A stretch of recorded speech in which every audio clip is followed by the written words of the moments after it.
Buenos días, hermanos, es gusto el poderles saludar y pues espero que estén todos practicando la paciencia, que es el tema que vamos a ver el día de hoy.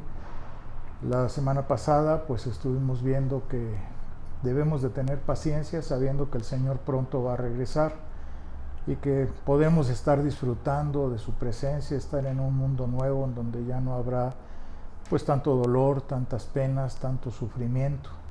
Pero mientras tanto, pues debemos de estar esperando con paciencia y debemos de estar tranquilos y confiados en Él. Eh, yo espero que todos y cada uno de ustedes se encuentren en la paz del Señor, en sus hogares, que aunque estemos guardados, pero estamos confiados en Él. A mí me recuerda este tema, me estaba recordando una de las anécdotas o ilustraciones que hay sobre Miguel Ángel, que él estaba dando los últimos toques de sus obras, estaba haciendo una obra famosa. Y llegó un amigo que lo visitaba frecuentemente y que le dijo, ¿y qué haces? Y él le respondió, pues estoy perfeccionando un detalle en la mano, pues tenía una sombra en la arruga y he arreglado la luz para que pues no se vea esa parte del vestido. Y el amigo le dijo, esas son bagatelas, o sea, algo insignificante, sin gran valor. Y Miguel Ángel le respondió, la perfección se hace de bagatelas y la perfección no es una bagatela. Así que esa es nuestra vida. El Señor está dando sus últimos toques. Puede parecer una insignificancia, pero no lo es. Pues Él nos va perfeccionando cada día que pasa. Él está perfeccionando su obra y por eso nos enseña que tenemos que tener paciencia. Y eso es lo que nos muestra la palabra en este pasaje de Santiago, versículo 9 a 10 del capítulo 5. Porque va en relación directamente con todo lo que nosotros vivimos, con lo que nosotros estamos pasando. Y la paciencia pues es un ejemplo de lo que es la fe genuina, que demuestra que verdaderamente estamos teniendo esa paciencia por el amor a Dios, porque estamos confiando y esperando en Él. Vamos a orar para poner este tiempo en manos del Señor, si me acompañan, por favor. Padre, te damos muchas gracias por la bendición de tu palabra. Gracias porque Santiago nos ha ido llevando a conocer si verdaderamente nuestra fe es genuina, si nuestra fe es real, si no fue una profesión de fe falsa, Señor, sino que comprobamos día con día que tú estás tratando con nuestra vida y estás llevándonos para que tu obra se consuma como tú lo deseas y como tú lo anhelas. Yo te pido, Señor, que tu Espíritu Santo sea quien dirija esta prédica, que tú hables a nuestro corazón, a nuestra vida, que cada uno de nosotros podamos ser iluminados a través de tu palabra y que nuestro Señor Jesucristo sea exaltado en todo momento. Te damos gracias y te bendecimos por la oportunidad que tú nos das de poder tener tu palabra, de poder compartirla y de poder aprender a través de ella. Te agradecemos y te bendecimos por todo esto en el poderoso nombre de nuestro Señor Jesucristo. Amén. Si gustan acompañarme por favor a la carta a Santiago capítulo 5 versículos del 9 al 11 vamos a leer. Hermanos, no se quejen unos contra otros para que no sean condenados. He aquí, el juez está delante de la puerta. Hermanos míos, tomen como ejemplo de aflicción y de paciencia a los profetas que hablaron en nombre del Señor. He aquí, tenemos por bienaventurados a los que sufren. Han oído de la paciencia de Job y han visto el fin del Señor y que el Señor es muy misericordioso y compasivo. Entonces, esto nos enseña, o nos debe de enseñar, a considerar cómo llevar a cabo nuestra vida cristiana. Porque una vida verdadera, una práctica de fe genuina, se tiene que demostrar a través de tener una moral y una ética congruente con la realidad. Como cristianos no solo debemos de esperar con paciencia, porque sabemos que el Señor va a venir, sino que debemos de vivir una vida que realmente sea congruente con lo que decimos ser. Porque pues he visto cristianos que dicen ser y no son, o que fingen ser y que no están viviendo como tal. ¿Cuántas personas que son cristianas los ve la gente que los conoce, vecinos, familiares, conocidos, amigos, y los ven diciendo groserías o diciendo mentiras o engañando o robando o defraudando, diciendo cosas que no son, diciendo cosas de doble sentido. Entonces, pues obviamente no están demostrando lo que verdaderamente Dios quiere que sean. La semana pasada por eso vimos que el próximo evento que viene en la agenda de nuestro Señor Jesucristo es su regreso. Y entonces, pues por eso nosotros debemos vivir conforme a lo que decimos. Si decimos que somos cristianos, debemos de comportarnos como tal. Y eso es lo que pues aquí Santiago nos quiere mostrar a través de lo que nos escribió.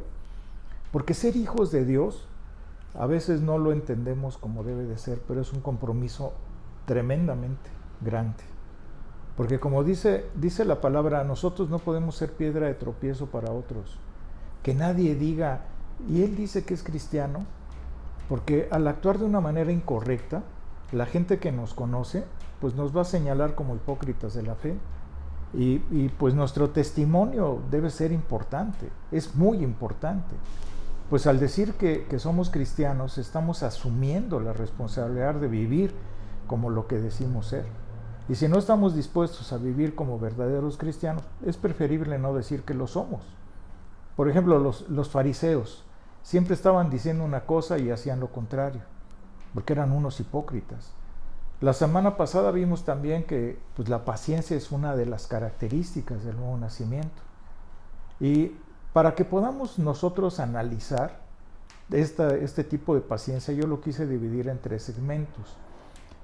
La primera de ellas es la queja como motivo de la impaciencia. Lo segundo es tomar como ejemplo la paciencia de los profetas. Y también tener como ejemplo la paciencia de Job, que esa fue tremenda, ¿verdad? Pero vamos a regresar aquí al capítulo de Santiago en el versículo 9 del capítulo 5 y vamos a ver que dice: hermanos, no se quejen unos contra otros para que no sean condenados. He aquí, el juez está delante de la puerta. En tiempos difíciles o de sufrimiento es cuando muchas personas pues podemos explotar o comenzar a quejarnos con otros hermanos. Y quejarse pues es lo contrario a ser agradecidos. Pues al quejarnos estamos acusando a Dios de nuestra desgracia. Estamos diciendo: Dios, ¿por qué no actúa? ¿Por qué no hace? Porque el que se queja está criticando a su prójimo y lo está juzgando injustamente. Y la gente a la que se dirige Santiago vivía en una situación, en ese tiempo estaba una situación sumamente opresiva, porque estaban sufriendo persecución, se les privaba de sus necesidades básicas, se tenían que meter a cuevas para poder estar hablando de la palabra. Si los encontraban, los podían llevar al Coliseo con los leones, los metían presos, los lastimaban. Y pues cuando pasa esto te vuelves irritable o se pueden ventilar sentimientos reprimidos y enojarte con los que están cerca de ellos. Los pobres pueden quejarse o criticar a los ricos. Los enfermos pueden quejarse de su suerte. Pero si observamos nosotros detenidamente el pasaje, dice que se quejan unos contra otros. Y esto también puede mostrarnos algo especial. ¿Qué es lo que provoca la queja? En general podemos decir que las personas nos quejamos por 3 motivos generales. La primera, nos quejamos por insatisfacción o frustración. Es decir, por sentir un vacío en el alma, por no estar satisfechos con lo que tenemos o porque nos comparamos o porque no vemos la misión de nuestra vida, que eso es muy importante. Otros se quejan por costumbre, o sea, la queja ya es un hábito que hagan de cuenta que es un diálogo diálogo social que ya está aceptado, porque piensan que esa es la mejor manera de comenzar una conversación. Observa personas y lo primero que hacen al empezar una conversación es quejarse. Son personas que repiten eso porque eso lo aprendieron de su familia. Su familia siempre se quejaba y ellos aprendieron esta costumbre. Y también hay otra, que las personas que se quejan por su egoísmo o por su deseo de controlar. Esta gente egoísta pues obviamente carece de empatía con los demás, siempre aseguran o exigen que merecen más que todos y que si no lo obtienen, pues se van a quejar. Son personas que nunca son capaces de ponerse en el lugar de los demás. Para ellas su universo está en contra, pueden estar llenos de envidia, comparándose con otros, sentirse enojados, personas acomplejadas. Y las quejas son palabras huecas. Si nosotros nos ponemos a pensar de qué sirve la queja, pues la queja es una palabra hueca, que no beneficia, que solo lastima. Entonces, la manera más fácil de parar las quejas es algo que se llama cambiando el foco de atención. Ahora preguntarán cómo se hace esto. Por ejemplo, si la comida está fría, pensar que la compañía es fabulosa. Y que la persona que la hizo, pues lo hizo con todo su cariño. Que si en el trabajo no te pagan bien, pues tienes la oportunidad de superarte. Y eso es excelente, poderte cambiar de trabajo. Si hace frío, pues tienes la posibilidad de poderte poner un suéter y lucirlo, ¿verdad? O un saco. Que si un evento no salió como tú esperabas, pues aprender que el aprendizaje, los errores fueron valiosos. Que si todavía no, hay personas que todavía no encuentran, jóvenes que no encuentran novio o novia, pero pues pueden viajar, pueden estudiar, pueden aprender. O personas que a lo mejor no pueden tener hijos, que no pueden realmente concebir, bueno, pero tienen la oportunidad de tenerse el uno al otro y tienen la oportunidad también de poder viajar, de tener más dinero. Entonces, no tiene sentido quejarse. Ahora, ¿cuáles son las quejas más frecuentes? Si tú escuchas, normalmente dicen, hace mucho calor, tengo mucho frío, la comida no sabe bien, mi mamá no me hace caso, mi trabajo no me gusta, a mi amigo le va mejor que a mí, no gano lo suficiente, mi esposo no me hace caso, mi esposo no es romántico, estoy gorda, estoy flaca, mi nariz es muy larga, no escucho, no reconocen mi esfuerzo. ¿Cuántas quejas existen? 1000 y 1000 motivos que se pueden dar para una queja. Pero si nosotros nos ponemos a ver de qué sirve estarnos quejando, porque el quejarse es una acción que no conduce a nada, es un hábito inútil. El quejarse no sirve, no nos va a ayudar, no cambia, no hace más que sentir un ambiente de negatividad y de sentirnos mal, porque lamentarnos por las culpas pasadas, por las oportunidades que tuvimos y que no las aprovechamos, o por las complicaciones que pueden existir, pues solamente consumen la atención de lo bueno. Y la queja produce un sentimiento de vacío, de enojo contra la vida, de sentirnos víctimas, porque cuando uno enfrenta un reto o alguna situación incómoda, la respuesta más fácil es quejarse. Así tenemos un pase gratuito a victimizarnos y a no tomar la responsabilidad por lo que nos corresponde. Entonces las quejas son como un eco sin sentido. Queremos que sean escuchadas, repitiendo 1000 veces todo, por qué no fue así, y ¿qué es lo que hacen? Llenan el aire de ruido negativo o incómodo. Hay gente que ya dice, yo ya no quiero platicar con esta persona porque todo el tiempo se queja. Y por eso Santiago nos enseña que esto es una prueba también de fe genuina. Que si somos obedientes al Señor, ya no vamos a seguir quejándonos. Porque yo he escuchado cristianos que se sigan quejando todo el tiempo y que están demostrando que su fe pues no es genuina. Porque la fe genuina conduce a esperar pacientemente, pues confiamos en que Dios está próximo a llegar y que Él juzgará cuando sea su tiempo. Entonces, no quejarnos es la expresión visible de la paciencia. Cuando se pierde la paciencia es cuando empiezan las quejas. Entonces, quejarnos es todo lo contrario a vivir con gozo, a vivir con paz. Ahora, ¿qué busca una persona al quejarse? Pues que le digan que es víctima de las circunstancias o de la gente. ¿Y qué pasa ahí? Pues se alimenta su ego, es lo que sucede. Una persona que todo el tiempo se queja es porque quiere que alimenten su ego, que le digan pobrecita, cómo sufres o cómo estás mal.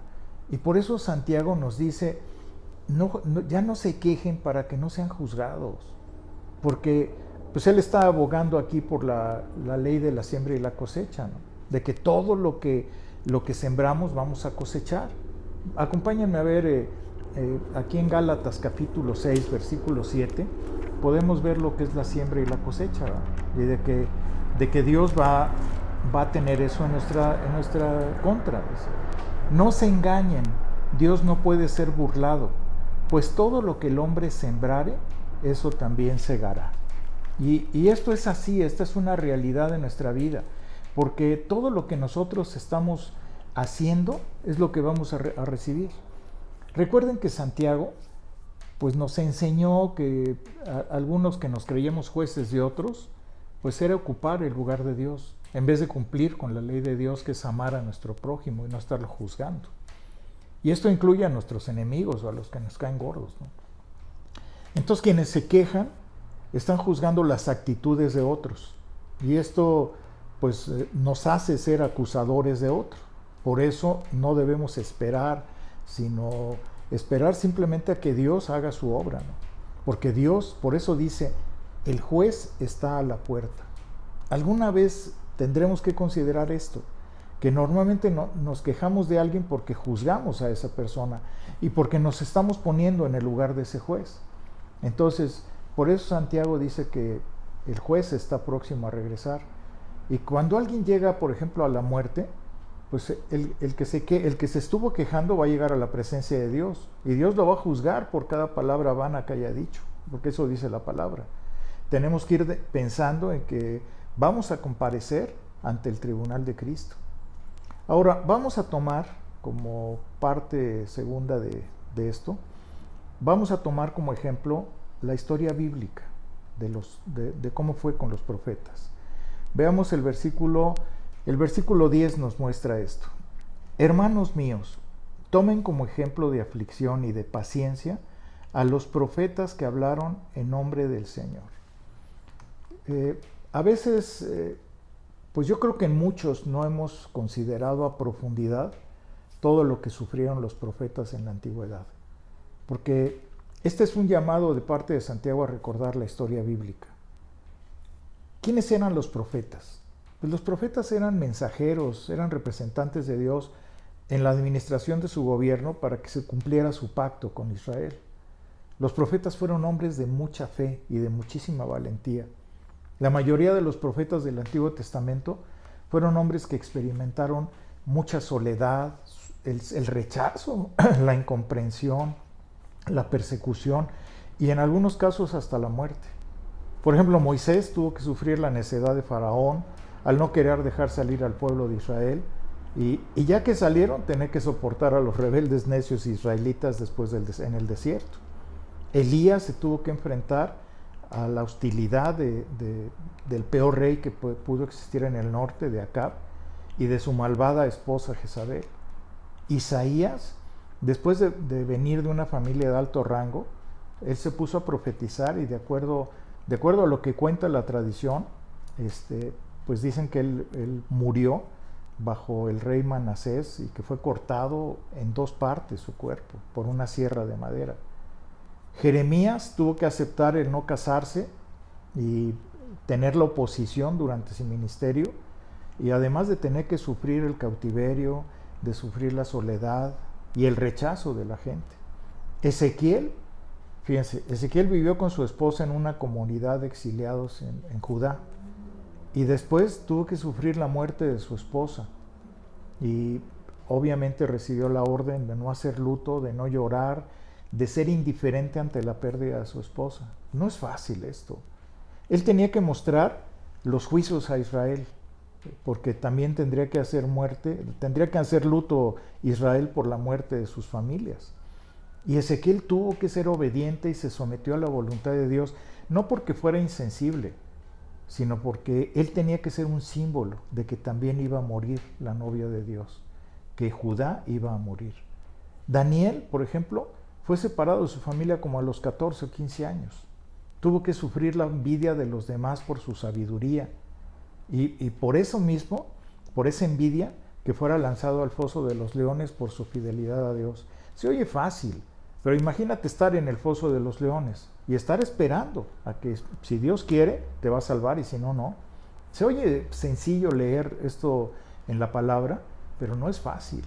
Luego tenemos a Oseas, del que platiqué hace unos días, que tuvo que sufrir la infidelidad de su esposa promiscua, sufrir la burla, la humillación, la vergüenza, para mostrarle al pueblo judío su deslealtad e infidelidad a Dios. También Amós se enfrentó a mentiras y al escarnio, porque por eso su nombre se significa llevador de cargas. Eso significa Amós. Y todavía Amosías, el sacerdote, lo acusó de rebelión contra el rey, siendo injusto esto. También vemos a Jonás, que tuvo que luchar consigo mismo por su soberbia, por su enojo que tenía, porque no quería obedecer a Dios para poder salvar a los ninivitas, que no lo merecían tal vez, pero dentro del plan de Dios él quería salvarlos. Y por eso tuvo que estar en el estómago de una ballena 3 días. Y luego vemos a Juan el Bautista encarcelado y decapitado por haber regañado a Herodes, por haberle dicho que por qué se había casado con la esposa de su hermano, que aparte era su familiar, y se enojó, y obviamente por la misma pues degenere que tenía Herodes, lo manda a matar, ¿verdad? Y lo manda a decapitar para hacerle caso a Salomé y congratularse con ella. Pero el máximo ejemplo que tenemos es el sufrimiento del profeta más importante de todos los tiempos, el de nuestro Señor Jesucristo, que sin haber pecado jamás, tuvo que ser el ejemplo de santidad absoluta y tuvo que sufrir el peor castigo que nadie ha recibido jamás. Entonces, la paciencia bajo las pruebas que mostraron todos los profetas nos debe de servir como ejemplo a nosotros, porque muchas veces nos desesperamos y comprometemos nuestra paciencia. Pero el hombre que se compromete a predicar el Evangelio de Dios o el mensaje de Dios con fidelidad, con integridad, se va a exponer a críticas, a calumnias, a ridiculización y puede recibir mucho rechazo social. Yo espero que tú lo hayas recibido como yo. Yo he recibido muchísimo rechazo y no me interesa, seguiré haciéndolo. Porque Satanás muchas veces usa los problemas, el rechazo, todo eso para pensar o hacernos creer que somos fracasados espiritualmente. Pero pues Dios nos disciplina a través de las angustias, de las aflicciones, y muchos grandes hombres de fe se han agrandado ante el Señor a través de esto, y otros se han rebajado, tristemente. Ahora, tercer punto, vamos a tomar el ejemplo en el versículo 11 del capítulo 5, tenemos el ejemplo de Job. Dice, aquí tenemos por bienaventurados a los que sufren. Han oído de la paciencia de Job y han visto el fin del Señor, que el Señor es muy misericordioso y compasivo. Tú pensarás, ¿cómo puede ser bienaventurado el que sufre? ¿Cómo puede ser que una persona que está sufriendo pueda ser 1000 veces bendecido? ¿Qué sucede cuando uno sufre? Si nosotros somos honestos, uno es bendecido en el sufrimiento. Pues buscamos a Dios, lo primero que hacemos es buscar a Dios. El dolor y el sufrimiento nos hacen más sensibles, más humildes, menos soberbios, porque inmediatamente buscamos la ayuda del Señor. Por ejemplo, si vemos la vida que llevó el apóstol Pablo después de su conversión, no fue nada fácil. Persecución, golpes, latigazos, varazos, lo apedrearon, lo dieron por muerto. Tal vez su familia lo abandonó, porque nunca se volvió a mencionar a sus padres, a sus hermanas, si tuvo esposo e hijas. Y todos los que han sufrido o hemos sufrido pacientemente bajo circunstancias adversas y que hemos salido victoriosos, pues somos elogiados por Dios, porque estamos sufriendo pacientemente, que no vamos a desmayar a pesar de lo que nos pase. Y por ejemplo, este tipo de paciencia, este ejemplo de paciencia, es lo que cita a Job. Aquí Santiago cita a Job, que es una de las personas que todo el mundo conoce, ¿no? Yo creo que hasta los no conocedores de la Biblia conocen la historia de Job, dicen la paciencia de Job. Entonces, si nosotros conocemos la historia bíblica, a nadie, yo creo que aunque no tenga procedencia con la Biblia o procedencia judía, puede ponerse como ejemplo la perseverancia en el sufrimiento de Job. Porque su paciencia es evidente. Es cierto que se quejó en un momento de la situación que no entendía por qué estaba pasando, e incluso llegó a maldecir su día. Ahí en Job capítulo 3 versículo 1 dice que él maldijo el día que nació. Sin embargo, él nunca renunció a Dios ni dejó de confiar en él, aunque no entendía la razón de esa prueba que estaba pasando. Pero aquí es difícil encontrar un hombre que haya sufrido tanto como él. Obviamente quitando a nuestro Señor Jesucristo, pero perdió su riqueza, sus hijos, su salud, perdió la credibilidad, fue cuestionado por sus amigos en base a su inocencia, que ellos le culpaban de tener un pecado oculto sin confesar. Sin embargo, si ustedes se fijan en todo el libro de Job, nunca abandonó y cayó en desesperación. Al final Dios obviamente lo restauró y le dio doble bendición. Dios tenía un propósito muy grande en la prueba de Job y que a veces nosotros no entendemos, ¿verdad? Porque Dios permitió la prueba para Job porque era necesaria conforme a la sabiduría de Dios. Luego le restauró y le dio el doble. Y esta razón, pues obviamente vemos a un Dios lleno de bondad, de misericordia y de compasión. Pero siempre debemos de preguntarnos, ¿por qué Dios le permitió a Satanás hacerle daño a Job? Si él era un hombre recto, justo, apartado del mal. Me imagino que tú también te lo has preguntado. A mí muchas personas me han preguntado, ¿y por qué pasó esto, no? Y muchos dicen con cierta razón, ¿de qué le sirvió a Job que le hubiera dado otras hijas que eran hermosísimas, que le diera el doble de dinero y que le diera, dicen que hasta una nueva esposa, ¿verdad? No sabemos si eso sea real, pero vamos a pensar que sí. Y además, haber vivido 140 años. Si te pones a pensar, dentro de nuestro pensamiento humano, decimos, ese hombre ya no va a poder ser el mismo, aunque Dios le haya dado todo, porque ya nunca va a poderse olvidar del dolor de haber perdido a sus hijos, a sus hijas, y va a tener tanto tiempo para estar reflexionando en ese dolor, porque pues a veces es lo que pensamos. Y este libro, fíjense, este libro ha confirmado la herejía de muchos que dijeron que eran cristianos y que después desistieron poniendo como pretexto que Dios era injusto. Por eso debemos de ver cuál es el propósito del libro de Job. El pastor MacArthur dice que hubo 4 propósitos importantes y que para que Job sufriera. Él dice que primero fue para probar su fe y ver si esta era genuina. Segundo, para frustrar el intento de Satanás de destruir esa fe. Que para fortalecer la fe de Job también. Y que era también para capacitarlo, para ver claramente cómo eran incrementadas las bendiciones de Job. ¿Ustedes cómo ven esto? ¿Están conformes con este propósito? Yo creo que el pastor MacArthur tiene mucha razón, pero a mí sinceramente no me deja satisfecho con esa respuesta. A mí. Y yo creo que tampoco ha dejado a muchos incrédulos esa respuesta, porque no solamente ese es el pensamiento del pastor, sino de muchos teólogos. Y yo creo que por eso es muy importante analizar detenidamente el libro de Job para poder responder de una manera más cabal. Porque aquí nos revela que es un hombre que está consciente de Dios. Job es un hombre que está consciente de Dios. Que no se veía a sí mismo, pero al mismo tiempo no se veía a sí mismo dentro de la presencia de Dios. Y que no encontraba nada malo en sí mismo. Que él no se daba cuenta que era una persona muy egoísta en lo que se concernía a su propia justicia. Porque él mantuvo esto ante aquellos que lo rodeaban. Él dijo que ante Dios él estaba bien.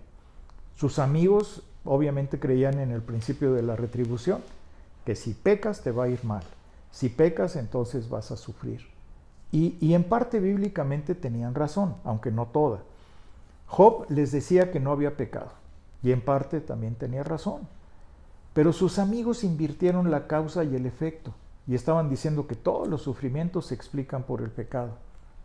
Para ellos, el sufrimiento se convierte en una señal elocuente del pecado. Ellos pensaban así: si Job sufre es porque ha pecado. Y esto es muy importante poder ver en el libro de Job, que es un correctivo contra esa clase de razonamiento defectuoso. Muchas personas, a mí me llegó a pasar que sufrí varias operaciones, como ustedes saben, y cada vez que me iban a operar decían, ¿y qué pecado tienes que confesar? Me decían esto continuamente, y pues a mí me daba risa, ¿no? Porque yo decía, pues no es por pecado, ¿no? No veo yo que esté pecando, me están operando, pues simplemente es una condición de mi cuerpo y ya, no pasa nada, ¿verdad? Pero ellos piensan así y mucha gente piensa de esta manera, pero es un razonamiento defectuoso. Y esto lo hace mostrando siempre a la gente que si estás pasando por algo malo, si estás viviendo por algo desgraciado, pues es que estás pecando. Y aquí el Señor Jesucristo nos puso un ejemplo muy claro cuando estaba el hombre que nació ciego y cuando le preguntaron al Señor si era por el pecado de sus padres, pues Él respondió que no. Acompáñenme a ver esto en el capítulo 9 de Juan. Ahí es muy claro lo que el Señor responde. En el versículo 1 al 3 vamos a leer. Al pasar Jesús vio a un hombre ciego de nacimiento y le preguntaron sus discípulos diciendo, Rabí, ¿quién pecó, este o sus padres, para que haya nacido ciego? Respondiendo Jesús, dijo, no es que pecó este ni sus padres, sino para que las obras de Dios se manifiesten en él. Entonces, también los discípulos suponían que el sufrimiento era consecuencia del pecado. Esta era una creencia de los fariseos. Los fariseos siempre habían pensado en eso. Si ustedes ven los libros que se escribieron, los libros que no fueron válidos, que no cumplían con el canon, fueron escritos por los fariseos. Tobías, Judith, Eclesiástico, todos ellos fueron escritos por los fariseos. Y todos estos libros, que son los apócrifos o la apócrifa, pues tenían esa creencia falsa. Y aquí es muy importante darnos cuenta de algo en la conducta de Job. Él quería entrar a la presencia de Job, a la presencia de Dios, para poderse defender a sí mismo. Y cuando lo hizo, tuvo que darse cuenta que necesitaba algo muy importante, que necesitaba arrepentirse.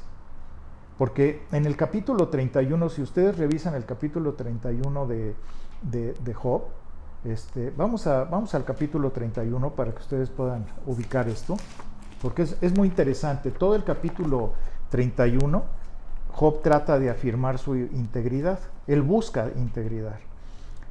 Pero sobre todo el versículo 6, para no leerlo todo, ustedes léanlo después en su casa, pero el 31 específicamente, él está tratando de reafirmarse y decir, yo no soy un pecador, yo hice todo bien. Pero dice el versículo 6, péseme Dios en balanzas de justicia y conocerá mi integridad. Fíjense cómo aquí él se está defendiendo.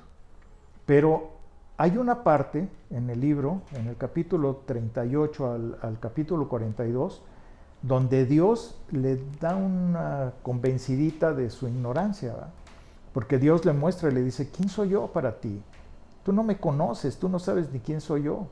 Porque Job había llamado a Dios repetidas ocasiones para que él verificara su inocencia.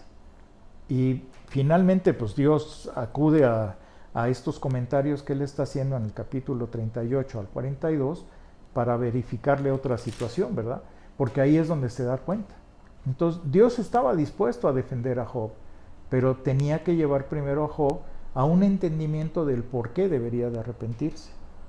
Es como hoy en día, muchos psicólogos, no digo todos, pero muchos psicólogos o psiquiatras les dicen a sus pacientes que su actitud con la sociedad es porque su madre no lo amó lo suficiente. Y pues la realidad, de acuerdo a la Biblia, es que su mamá no lo castigó lo suficiente, ¿verdad? Eso es lo que sucede con la presente generación y los problemas que estamos teniendo hoy en día. Porque los padres fueron muy negligentes con esos jóvenes, los apapacharon en vez de corregirlos. Y muchas personas le echan la culpa a la madre o al padre o a la sociedad de sus problemas. Es que me pasa esto, me pasa aquello por culpa de lo que yo viví en mi niñez. El hombre moderno le echa la culpa a los demás de todos sus problemas. Pues es muy fácil, de esta manera no te haces responsable. ¿Y para qué buscas la ayuda de Dios? Y le puedes quejarte, puedes criticar, puedes censurar a tus papás, a las personas que no te atendieron como tú merecías o tú creías merecer. Y lo peor del asunto de estas personas, obviamente inconversas o incrédulas, el peor asunto es que no tienen a Dios. Y como no tienen a Dios, pues no pueden encontrar consuelo. Es como si estas personas se encontraran en el mar, pues con una pequeña tablita, ¿verdad? Y que nadie los puede salvar, porque pues ninguno de ellos se acerca a Dios como Salvador.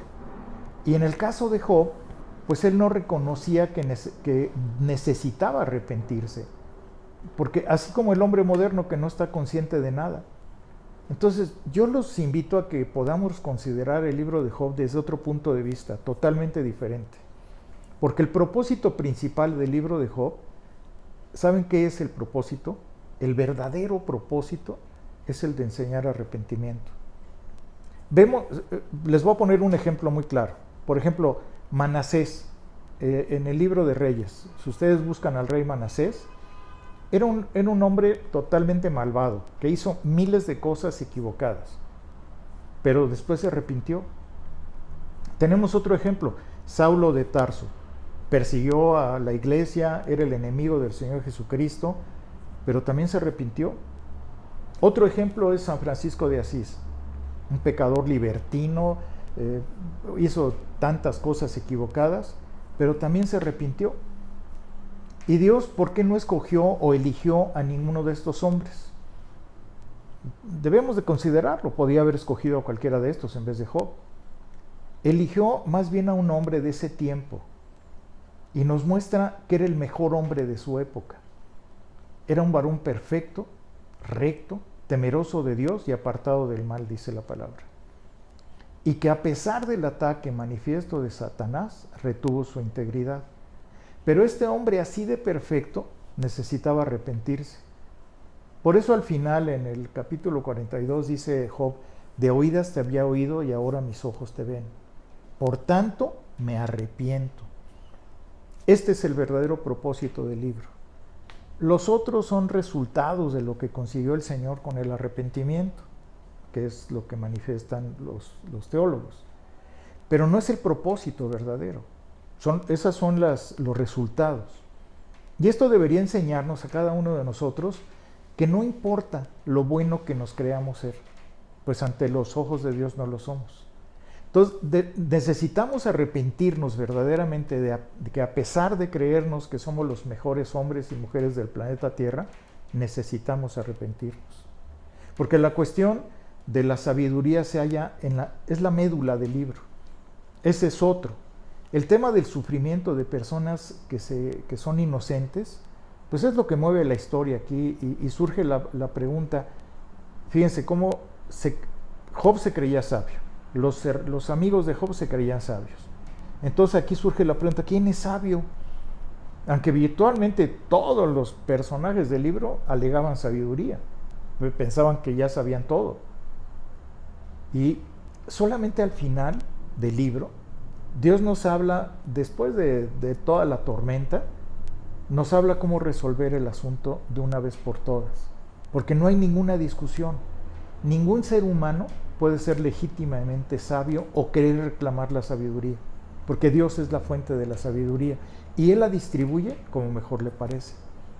Entonces, ¿de qué se tenía que arrepentir Job? Tanto Job como sus amigos se creían súper sabios. ¿Cuántas personas que dicen ser buenas se creen sabias? ¿Y a dónde los condujo esto? A una falta de sumisión y a reconocer que Dios no sabía lo que hacía.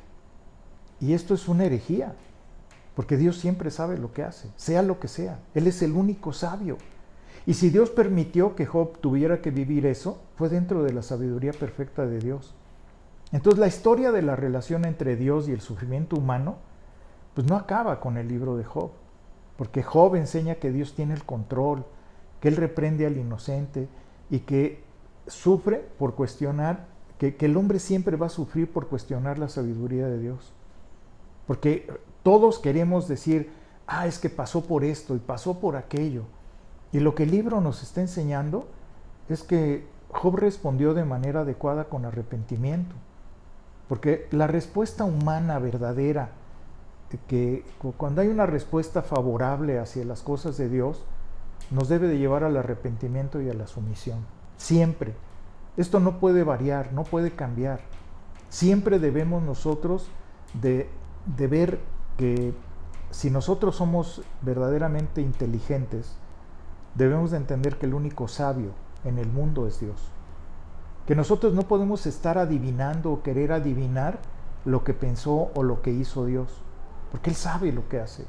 Él es perfecto. Es como ahorita en este tiempo.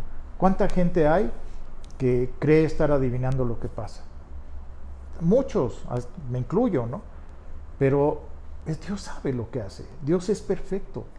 Y Él es el único sabio. La sabiduría la tiene su palabra, porque es su pensamiento. Pero eso no quiere decir que nosotros acomodemos el pensamiento de Dios.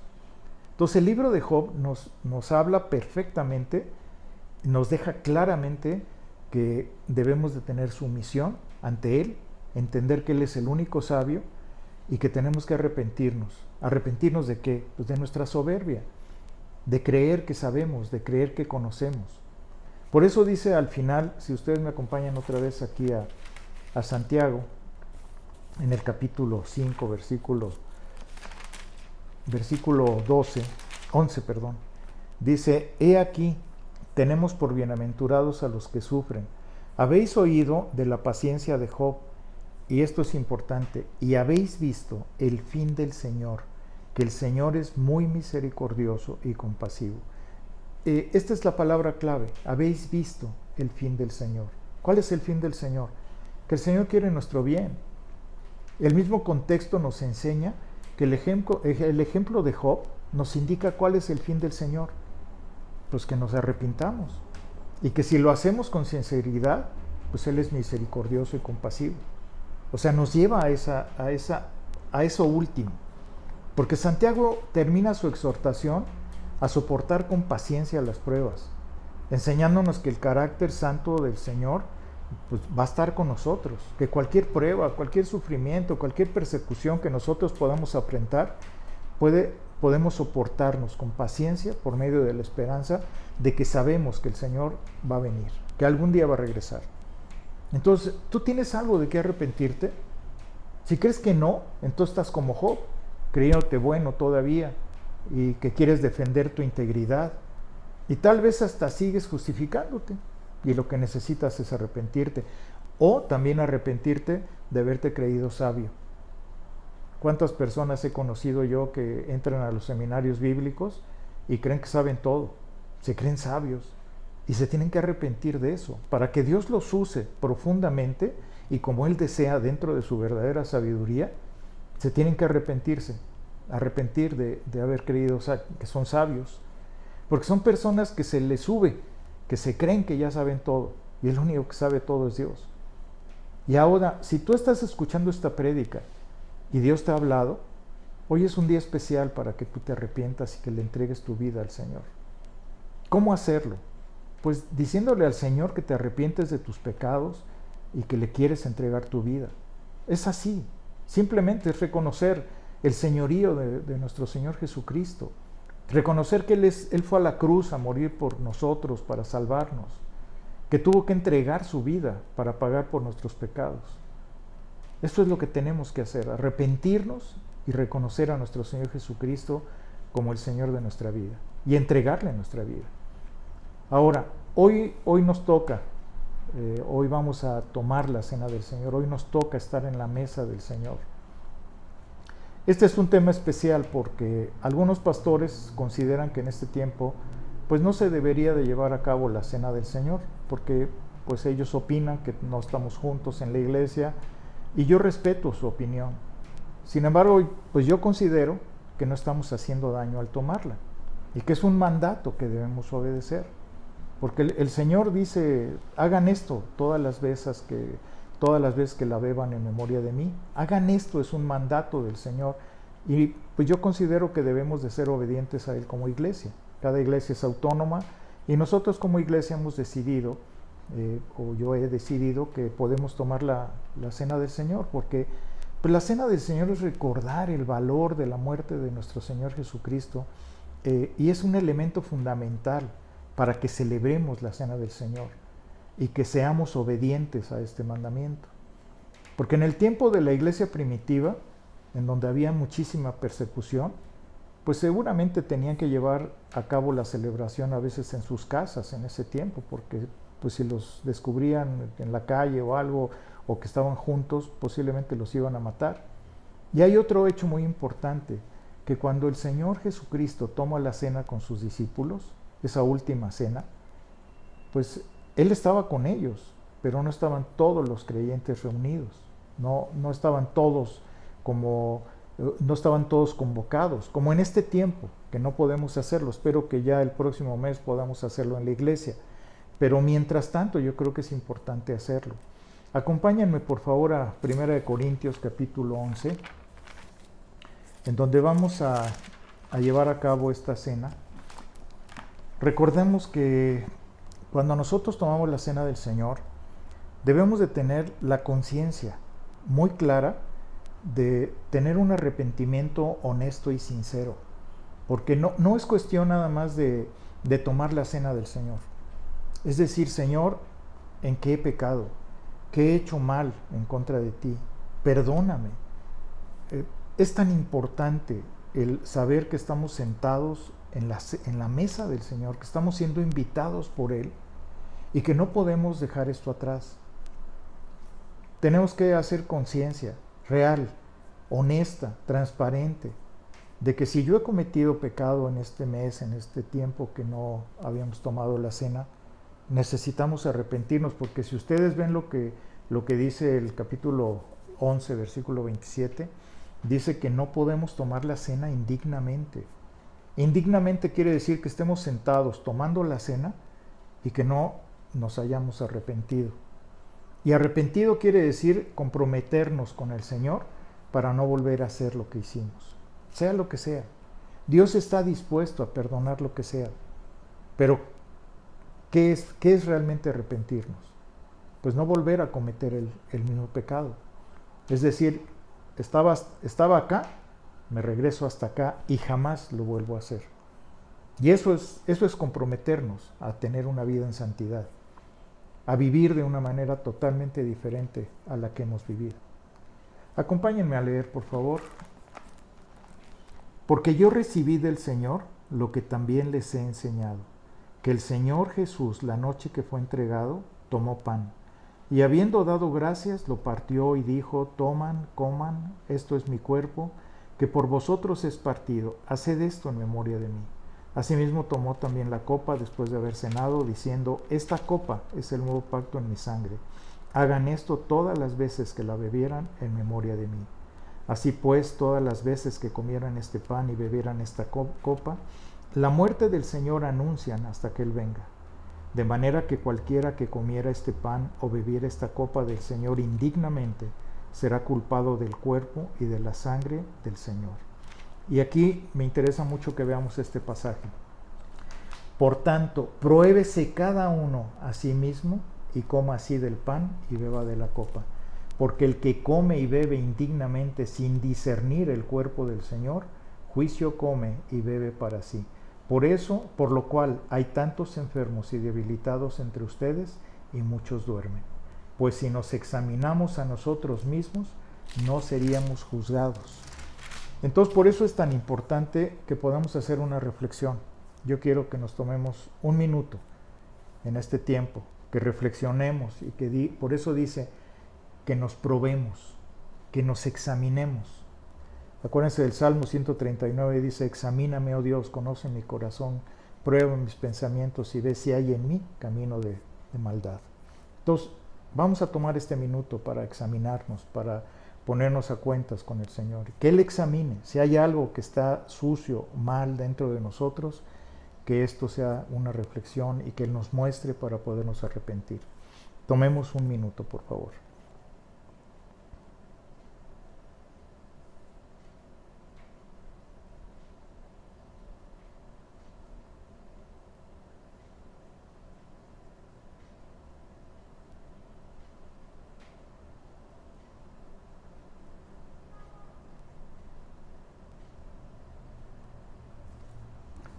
Bueno, ahora pasemos por favor a tomar la cena.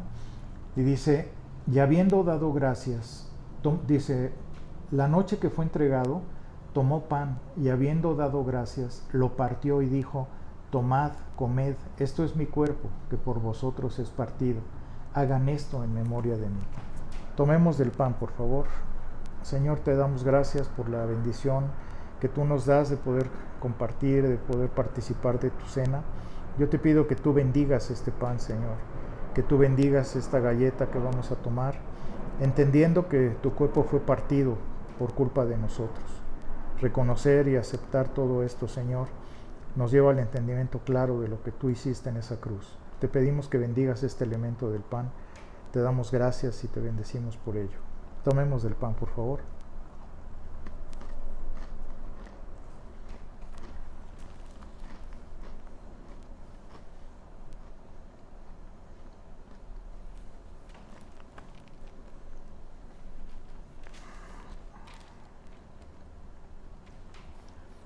Asimismo tomó también la copa después de haber cenado, diciendo, esta copa es el nuevo pacto en mi sangre. Hagan esto todas las veces que la beban en memoria de mí. Señor, te damos gracias por haber derramado hasta la última gota de tu sangre, por ayudarnos, por bendecirnos, por salvarnos, porque tú hiciste todo este sacrificio por amor a nosotros. Te damos gracias y te bendecimos, agradeciéndote por bendecir este elemento del jugo de uva. Gracias te damos, Señor. Amén. Señor, te damos muchas gracias por la bendición de tu palabra, por haber podido participar de tu mesa, por haber podido tomar la cena, por habernos arrepentido de toda nuestra conducta impropia, porque tú nos llevas a ese momento, Señor, de arrepentimiento sincero, de poder ver nuestras vidas a través de la lupa como tú nos ves, y de que todos los errores, todos los pecados, todas las equivocaciones que hemos tenido, ayúdanos a verdaderamente tener un arrepentimiento sincero, así como el libro de Job nos enseñó también, Señor, a nunca seguir quejándonos, a no seguir criticando a los demás, juzgando, sino que al contrario, Señor, que tú nos des de tu favor y de tu gracia, para entender que el único sabio eres tú, que nuestra sabiduría es mínima, es limitada, y que tú nos des la sumisión, la sujeción de entendimiento para poder comprender esto, Señor.